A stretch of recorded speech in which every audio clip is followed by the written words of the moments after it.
नमस्कार दोस्तों, स्वागत है आपका आपके अपने चैनल क्रेजी क्रिप्टो मिंटू में। मार्केट एक साइडवे मूवमेंट में फिर से चला गया है। कहीं ना कहीं वेट हो रहा है इथेरियम का ट्रेडिंग का हिसाब किताब शुरू हो, स्पॉट जो ईटीएफ अप्रूव हुआ है उसमें। बात करेंगे फायर कॉइन के बारे में कि ये फायर में आखिर आइस कैसे जम गई। वैसे तो उसको आग उगलना चाहिए था, लेकिन कहीं ना कहीं उसमें आइस जम रही है। ऐसा क्यों हुआ? क्योंकि बहुत सारे लोग कमेंट कर रहे हैं सर इस फायर का क्या करना चाहिए। चलो देखते हैं फायर करेगा कि नहीं करेगा, या फायर मिस हो जाएगा। थोड़ा इस पर भी डिटेल में थोड़ा सा देखेंगे आखिर क्या इनका मोटिव है, क्या चाहते हैं, क्या करना चाहते हैं, या कर सकते हैं भी हैं या नहीं कर सकते। तो फायर का कुछ देखते हैं सर। पहले मार्केट तो वही मैंने कहा, मार्केट आपका साइडवे मूवमेंट और फियर एंड ग्रीन इंडेक्स आपका 65%। मार्केट कैप आपका जो है टोटल फिलहाल 2.57 ट्रिलियन के आसपास चल रहा है। इथेरियम पर सारा दारोमदार है। अभी इथेरियम आपका $3800 पर है, जो कहीं कहीं उसी इंतजार में है कि कैसे पहले ट्रेडिंग स्टार्ट हो, उसके बाद एक मूवमेंट, एक अप ट्रेंड का जरूर आपको दिखाई देगा। क्योंकि इस बार ETF जो मिला है वो अमेरिका में मिला है। हांगकांग वाला आपने देखा मामला बिल्कुल ढीला रहा, कुछ नहीं मिला ज्यादा कुछ। और भी कई जगह ऐसा देखा, लेकिन कुछ ज्यादा फर्क आपको मार्केट में नजर नहीं आया। लेकिन इस बार आपका जरूर कुछ ना कुछ फर्क नजर आएगा, लेकिन ये स्टार्ट होगी ट्रेडिंग तभी कुछ पता चलेगा। तो वही आपने देखा ना कि साइडवे मूवमेंट आपका यहाँ चल रहा फिलहाल। और कहीं से कोई इतना बड़ा कहते कोई अपडेट इतना बड़ा हो जिससे कि लगे कि हाँ ठीक है यहाँ से मार्केट अप हो सकता है, तो वो भी नहीं। और ना ही ऐसा लग रहा है कि यहाँ से कोई डप हो सकता है। तो यहाँ क्या क्या अब भाई मैनिपुलेटर्स कुछ अगर ऊपर नीचे कर दो वो एक अलग बात है। तो ऐसी सिचुएशन में थोड़ा सा केयरफुल रहना ज्यादा बनता है। वेट एंड वॉच इथेरियम क्या करता है। आपसे कि हम फायर के बारे में थोड़ा सा बात करेंगे, क्योंकि कई सारे कमेंट्स ऐसे हैं जो बार बार पूछ रहे हैं सर फायर में क्या करना चाहिए, रुकें हो या निकल जाएं। मेरे भाई अब फायर देखिए, कोई भी प्रोजेक्ट चलता है तो अपने दो मोटिव साथ लेके चलता है, और दोनों में उसको कहीं ना कहीं अगर महारत हासिल है तो प्रोजेक्ट पास हो जाता है, यानी कि अच्छा खासा जो है हाइप क्रिएट कर लेता है। एक होता है टेक्नोलॉजी वाइज, एक होता है बिजनेस वाइज। अब आप दोनों चीजों को अगर कंबाइन करके चल सकते हैं तो प्रोजेक्ट आपका सक्सेस हो जाएगा। आप टेक्नोलॉजी वाइज अपने आप को कितना भी बड़ा कर लीजिए, अगर आप वो कहते हैं आप सर्वे सर्वा हैं, आपका कोई एक अलग से होल्ड है, तो ठीक है आप कामयाब हो जाएंगे।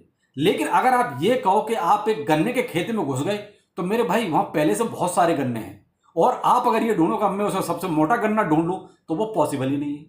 वही चीज कहीं ना कहीं आजकल आपने क्रिप्टो मार्केट में एक हो रही है। मैं आपको थोड़ा सा एग्जांपल इसीलिए दिया कि अब आप शायद समझ लोगे। सभी तो ब्लॉकचेन ला रहे हैं, ब्लॉकचेन ब्लॉकचेन, यानी जो कल पैदा हुआ वो भी ब्लॉकचेन लेके आ रहा है, जो बूढ़ा हो गया वो भी ब्लॉकचेन लेके बैठा है। सभी के पास तो ब्लॉकचेन है। तो मेरे भाई अब ये ब्लॉकचेन कुछ ऐसा हो गया हिसाब किताब कि जब मैंने एग्जांपल के तौर पर कहा ना कि गन्ने का खेत, अब यहां पर जो है सबसे पहले जो ब्लॉकचेन ऑलरेडी मार्केट में स्टैंड हैं, पहले से ही अपना नाम कमा चुकी हैं, अपनी जगह बना चुकी हैं, तो क्या इतना आसान है कि कोई नई ब्लॉकचेन आए और इतनी आसानी से उसमें अपनी जगह बना ले? तो आप ये कहोगे इजीली आप इतना कुछ कर लो, समझ में नहीं आता। बहुत वो कहते नामुमकिन सी चीज होगी आज की डेट में। आपकी लेयर 1 बहुत सारी ब्लॉकचेन है, लेयर 2 ब्लॉकचेन बहुत सारी है, इवन लेयर 3 ब्लॉकचेन भी बहुत सारी है। तो फिर आप एक चीज बताइए, आप कहां पर अपनी जगह बनाना चाहते हैं? ये फायर को डिसाइड करना पड़ेगा कि आप आखिर हैं किस जगह पर। अब मान लीजिए अब अगर आप लेयर 2 में भी हैं, मैं मान लेता हूं लेयर 2 में इनकी ब्लॉकचेन मान लेता हूं। अब लेयर 2 में ऑलरेडी इतनी सारी ब्लॉकचेन है जो अपना नाम पहले ही बहुत कमा चुकी है, मार्केट में अपनी एक जगह बना चुकी है। तो भाई देखिए, किसी भी नए प्रोजेक्ट को स्टार्टिंग में एक हाइप क्रिएट करनी पड़ती है, और वो अपनी जेब से ही करनी पड़ेगी। आप ये कहो कि मार्केट में आपको कोई हाइप मिल जाएगी अचानक से मार्केट में आके, इम्पॉसिबल है। आज की डेट में अब वो बेवकूफ बनाना भी बंद हो गया साहब किताब। लोग सब समझने लगे हैं कि साहब ऐसा कुछ नहीं हो सकता। तो वही चीजें देखिए, अब फायर में आप एक कंटिन्यू आप 1 साल से डाउनफॉल ही देख रहे हैं। 1 साल से क्या, इसने जो एक अपना ऑल टाइम हाई बनाया था लगभग जो है वही अपना 18-19 दिसंबर 2023 को इन्होंने अपना एक ऑल टाइम हाई बनाया, जो प्राइस था 0.46 के आसपास का, ठीक है। और वही कुछ लोग इसके उसमें आ गए कि साहब अब तो ये अच्छा खासा चल रहा है, ब्लॉकचेन लेके आ रहा है और ठीक ठाक चलेगा, तो लोगों ने इन्वेस्ट भी किया। लेकिन उस हाइप को ये संभाल नहीं पाए। अब मैंने आपको स्टार्टिंग में 2 उदाहरण दिए कि कोई प्रोजेक्ट 2 तरीके से चलता है, एक बिजनेस वाइज चलता है, एक टेक्नोलॉजी वाइज चलता है। तो मैंने कहा ना कि इनकी टेक्नोलॉजी अच्छी हो सकती है, लेकिन वो भी अभी मार्केट में ऐसा कुछ तहलका है नहीं, तो हम इसको भी कैसे मान लें कि टेक्नोलॉजी इतनी अच्छी है इनके पास। भाई मार्केट में कुछ तहलका हो, कहीं इस जगह समझ में आएगा, ठीक है इस जगह पे ये लगता है कि कुछ अच्छा प्रोग्रेस कर रहे हैं, तो ऐसा तो कुछ नजर नहीं आ रहा। दूसरा होता है एक आपका बिजनेस वाइज। अब जब आपका ये मान लीजिए प्राइस जब ऊपर गया था, तो इनको थोड़ा सा उसको होल्ड करना चाहिए था। अब उसके लिए क्या चाहिए? पैसा चाहिए। तो वो आपको कहीं ना कहीं जो बड़े बड़े इन्वेस्टर्स हैं या बड़े बड़े जो इंस्टीट्यूशंस हैं, उनसे कोलैबोरेशन पहले ही करना पड़ेगा आपको। अब वो पैसा कब लगाएंगे? अब कोई वो इतने बेवकूफ तो है नहीं कि आपने कह दिया और वो लगा देंगे। वो भी ये देखेंगे इस प्रोजेक्ट में दम कितनी है, तभी आके वो पैसा लगाएंगे। तो भाई ऐसा कुछ शायद ये नहीं कर पाए, यानी कि इनका जो बिजनेस मॉडल था ना, वो कहीं ना कहीं मुझे ऐसा लगता है ऐसा ढीला पड़ गया या कमजोर पड़ गया। देखिए मैं अभी टेक्नोलॉजी पे नहीं जा रहा हूं, टेक्नोलॉजी तो मैंने आपको बता दिया, लेकिन कहीं ना कहीं जो उनका बिजनेस मॉडल है वो ढीला पड़ गया, उस पर ये कोई काम अच्छा नहीं कर पाए। अब इन्होंने देखिए बीच में इन्होंने एक चीज और कही थी कि साहब हम बायबिट एक्सचेंज लिस्टिंग बहुत पहले कही, तो वो ठीक है करवा दी। क्या उसके बाद कोई और एक्सचेंज लिस्टिंग ये करवा पाए? बायबिट का एक पोलिंग हुआ, पोलिंग इन्होंने कराया, उसके बाद यानी क्या कुल मिला कितने, बायबिट, गेट.io, MEXC, बिंगएक्स, यही कुछ जाने माने एक्सचेंज है जिस पर ये लिस्टिंग करा पाए, वो भी कितने दिन पहले आप खुद देख सकते हैं, यही एक्सचेंज है। अब आज की डेट में फॉर एग्जांपल मैं आपको बताता हूं, जुम्मा 2 दिन होते हैं, 10 दिन होते हैं, उसमें ये 20-50 एक्सचेंज की लिस्टिंग के लेके आते हैं, वो भी कौन से, मीम कॉइन्स, और बिलियंस का मार्केट कैप लेके आते हैं, जिनका कुछ कोई ना उनका ब्लॉकचेन है, डीएप्स है, कुछ भी नहीं है जिनके पास, वो बिलियंस का मार्केट कैप लेके आते हैं स्टार्टिंग में ही, और अच्छी खासी धूम मचाते हैं, अपना कहीं ना कहीं जगह बना लेते हैं। अब वही बात आ गई कि उनके पास तो टेक्नोलॉजी है ही नहीं, या फायर के पास तो ब्लॉकचेन है, डीएप्स, और पता नहीं किस किस पे ये काम कर रहे हैं। लेकिन आपको क्या चाहिए? मैं तो आपसे पूछता हूं, आपको ना तो ब्लॉकचेन चाहिए और ना ही आपको डीएप्स चाहिए, आपको क्या चाहिए? आपको मनी चाहिए। आप यहां बिजनेस करने आए हैं, आप ब्लॉकचेन खरीदने नहीं आए। तो मेरे भाई, हम जैसे आप जैसे लोग बिजनेस के लिए आए हैं क्रिप्टो में, ना कि आपका प्रोजेक्ट ये देखने के लिए कि आपने क्या ताजमहल बनाया है या कितना आप ऊपर जाएंगे, वो वक्त बताएगा। क्योंकि यहां इथेरियम, BNB, सोलाना और एप्टो, आर्बिट्रम और बहुत सारी ब्लॉकचेन है। तो ये मेरे भाई यहां प्याज छीलने के लिए या मटर छीलने के लिए नहीं है। जो चीज आप कर रहे हो वो उनके दिमाग में भी है, और वो पहले से ही इस चीज को सोच के चल रहे होंगे, तो वो वाले तो डेवलपमेंट वो ब्लॉकचेन भी ऑलरेडी कर लेंगी जो आप करना चाहते हो। तो मैं देखिए ये नहीं कह रहा हूं कि ठीक है ये अच्छा है वो अच्छा, मैं वो कह रहा हूं, मैं तो अपने बिजनेस के हिसाब से सोच रहा हूं कि मुझे पैसा कहां मिलेगा। अब मुझे जहां पैसा मिलेगा मैं तो वहां जाऊंगा भाई, बहुत सिंपल सी बात है। तो भाई वही चीज है कि इनका जो बिजनेस मॉडल था ना, वो कहीं ना कहीं, या तो इनको हो सकता है कि भाई देखिए ये मेरा ओपिनियन हो सकता है, और हो सकता है कि बिजनेस की नॉलेज ना हो, टेक्नोलॉजी की नॉलेज हो सकती है, लेकिन बिजनेस भी तो आप मार्केट में हो, तो बिजनेस भी तो उस पॉइंट ऑफ व्यू से आपको सोच के चलना पड़ेगा। एक ही न्यूज आपकी एक अच्छी लगी थी बीच में कि साहब ठीक है नीति आयोग के साथ आपका कुछ चल रहा है, वो आई गई बात हो गई, उसमें क्या हुआ, कितनी प्रोग्रेस हुई, इनके ट्विटर हैंडल पर ही इन्होंने कोई बहुत ज्यादा उसका कोई अपडेट नहीं दे रखा। तो वो क्या था, उसी टाइम एक वो हाइप बनी थी, शायद लोगों ने ये सोचा था कि भाई बड़े बड़े इंडियन इंस्टीट्यूशंस जो हैं उनके साथ इनका कोलैबोरेशन हो रहा है, तो मे भी हो सकता है प्रोजेक्ट एक अच्छा हाइप पकड़ेगा, लेकिन वो भी आई गई बात फुस हो गई। तो ये कुछ देखिए, मैं तो बस इतना ही कहना चाहूंगा मेरे भाई, हम यहां प्रोजेक्ट देखेंगे जरूर, लेकिन इंटरेस्ट हमारा उसी में पैदा होगा जिसमें हमें कुछ मिलता दिखाई देगा।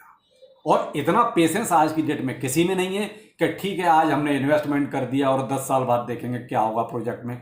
तो मेरे भाई बहुत सारे ऐसे प्रोजेक्ट हैं जिनमें मुझे लगता है कि शायद फायर से ज़्यादा अच्छा रिटर्न मिल जाएगा।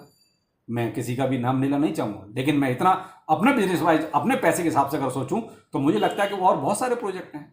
अगर ब्लॉकचेन के हिसाब से सोच के चलूँ तो बहुत सारे ऐसे प्रोजेक्ट हैं, तो उनमें शायद अच्छा रिटर्न मिल जाए। क्यों? वो पहले से ही मार्केट में अपनी जगह बना के बैठे हैं, उनके पास पहले से ही बहुत सारे बड़े बड़े इंस्टीट्यूशंस हैं, बहुत सारे बड़े बड़े इन्वेस्टर्स हैं।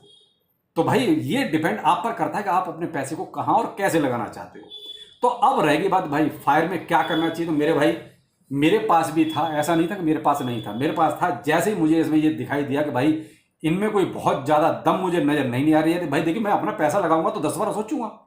मुझे जब ये लगा कि भाई इनका जो डाउनफॉल है वो रुकने का नाम ही नहीं ले रहा, भाई ये मान लीजिए लगभग अगर मैं CMC के अनुसार भी देखता हूं तो 87% इनका आज की डेट में भी प्राइस डाउन है, जब BTC आपका 70,000 पे जा रहा है, अब इनका 87% नीचे जा रहा है। तो आप कहीं ना कहीं तो फ्लॉप हो रहे हैं। मैंने आपको दो मॉडल बताया, या तो टेक्नोलॉजी या आपका जो अपना बिजनेस मॉडल है। कहीं ना कहीं तो फ्लॉप हो रहा है, ये तो टीम को सोचना पड़ेगा कि आखिर हम कहां पर फ्लॉप हो रहे हैं जो हमारा प्रोजेक्ट नीचे जा रहा है, प्राइस इसका नीचे जा रहा है। दूसरी बात मेरे भाई, अब हवा हवाई और केवल ट्वीट ट्वीट से बात नहीं बनती। आपको अपने प्रोजेक्ट में कहते कुछ हाइप चाहिए तो पैसा लेके आओ। सीधा सा हिसाब हो गया आज की डेट में। आप वो कहते दिखेगा तो बिकेगा। जब आपकी कोई हाइप क्रिएट नहीं हो रही है, आप कुछ उसमें पैसा डाल नहीं रहे हो, स्टार्टिंग में तो डालना पड़ता है, अपनी जेब से खर्च करना पड़ता है। तो वो अगर नहीं कर सकते तो आज की डेट में जो प्राइस है ना, हो सकता है कि आप 6 महीने बाद इसका भी आधा हो जाए। तो कहीं ना कहीं टीम को इस पर थोड़ा सा काम करना पड़ेगा, वो भी बिजनेस मॉडल को सोचते हुए, ना कि टेक्नोलॉजी बाय। टेक्नोलॉजी तो आपकी जो है जैसी है ठीक है, लेकिन मैं कहता हूं अब आपको बिजनेस मॉडल के हिसाब से सोचना होगा, तभी आप प्रोजेक्ट पे देखिए थोड़ा कुछ कर पाएंगे। वरना इन्वेस्टर धीरे धीरे अपना पैसा बेशक लॉस में ही निकालेगा, क्योंकि आगे बुल रन आने वाला है। एक तरफ बुल रन चल ही रहा है, आप मीम कॉइंस देके अच्छा खासा प्रॉफिट दे रहे हैं और फायर आपका नीचे जा रहा है। तो कोई डूबती हुई किश्ती में क्यों पैसा लगाएगा? पैसा वहीं लगता है जहां तीर ऊपर चलता है। तो मेरे भाई, इनको ये चीज सोचनी पड़ेगी, कैसे भी करके इनमें फायर में पैसा डालना पड़ेगा। और जब फायर में पैसा पड़ेगा, प्राइस बढ़ेगा, ऑटोमेटिकली हाइप क्रिएट होगी, पैसा अपने आप फिर आने लगता है। तो भाई अब आप सोच लीजिए, मैंने आपको बहुत डिटेल में सारी चीजें इसकी समझा दी हैं। तो अब मैं ये नहीं कहूंगा कि भाई आप इसमें से निकल जाओ। अब आज के टाइम मान लीजिए किसी ने बहुत ऊपर प्राइस में ले रखा है, तो वो निकल के भी उसको ज्यादा कुछ मिलना तो है नहीं, क्योंकि लॉस ही होना है उसको। तो बेहतर है कि थोड़े दिन और वेट कर लीजिए। बाकी मैं अपना अगर कहूं तो मैं इसमें से लॉस में ही बहुत पहले आउट हो गया था। मैंने फिर इसको छोड़ दिया था, इसीलिए छोड़ दिया था। और मैंने आपको बहुत पहले कहा था कि भाई मुझे नहीं लग रहा है इसको ज्यादा कुछ हो पाएगा। हाँ, वो नीति आयोग वाली जब बात चल रही थी ना, तभी मुझे थोड़ा सा लगा था कि शायद टीम कुछ करेगी, लेकिन उसके बाद टीम ने कुछ बहुत ज्यादा ऐसा नहीं किया। वो ये आई गई बातों वाली बात हो गई, जैसे और प्रोजेक्ट थोड़ा मोड़ा कुछ करते रहते हैं, बस वैसे ये भी कर रहे हैं। तो भाई अगर प्रोजेक्ट को आपको संभालना है तो आपको मोटा कुछ करना पड़ेगा, हाइप क्रिएट करनी पड़ेगी। अब वो क्या फैक्टर हो सकते हैं वो आप खुद सोच सकते हैं। तो भाई पैसा आपका है, आपको पैसा लगाना है नहीं लगाना है, ये डिसीजन आपका है, क्योंकि आपको सोचना पड़ेगा कि कौन से जहाज में सवारी करनी है। तो चलिए फिर मिलते हैं, नमस्कार।